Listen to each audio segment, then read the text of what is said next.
live.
Beware, coward.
Compared to now, we're working with bubble gum and rubber bands and and hot glue.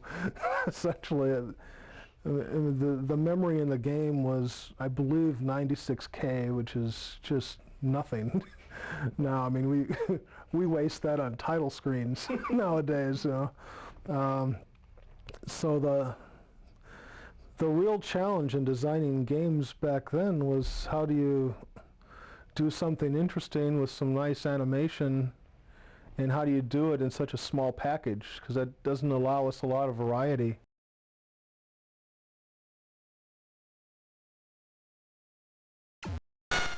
There was a bug when we first were working on the flying and the running of the ostrich, and we had neglected to consider is when the ostrich lands on some of the floating cliffs, of how's that handled. When does the animation call the running leg and then the non-leg flap sequence? So there's a lot of situations where the ostrich is, the cliff is floating and the ostrich will be flying, but he's not high enough to show his legs. So it'll just do a belly flop across the cliff. And on the one side of the screen, we had two cliffs that were staggered. And when it does a belly flop, there's a little hole of a couple of pixels, and it allows the bird to squeeze out between the two cliffs. And we're racking our brains trying to fix it, but we were so embroiled in playing Cutthroat, where we would try to kill each other when we were playing and testing the game, and it became a really fun trick to do, is that someone would be hovering underneath these cliffs, and then you'd deliberately do the belly flop and squirt out and kill the guy underneath. And so we decided to keep that in there and call it a feature. One thing that was a real frustration for me was I like to pride myself in thinking of all the little details. And when Joust originally came out, there was a nasty pterodactyl bug where a player could stand on the middle edge and just hold his position, and the mouth of the pterodactyl would hit right into the lance, and you could play the game almost infinitum. I never could. I'm just too slow, I guess. But a lot of really good players, when we first sent the game out to manufacture, could do that, and that really ticked me off, because I had taken every character. I had a grid paper of how big all the characters were. I mapped out what the intelligence, the flight patterns of all the birds and the pterodactyls were, so that nothing like that would happen, where there'd be an infinite bug like that, where you could just keep playing the game forever and ever.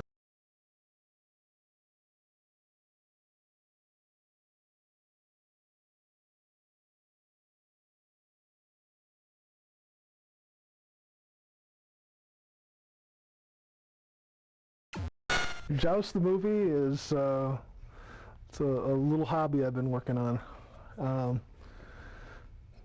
I guess the transition is, I started off as a toy designer, then I became a video game designer, and then I would like to become a movie designer. So I had always thought that Joust would make a great movie.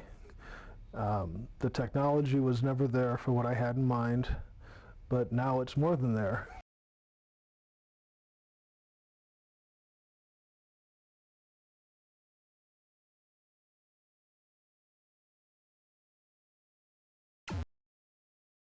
Right, yeah. Right now, the old video games are being gobbled up by collectors and in people's basements, but the prices are just starting to rise on some of them. You can still get a lot of old games pretty cheaply.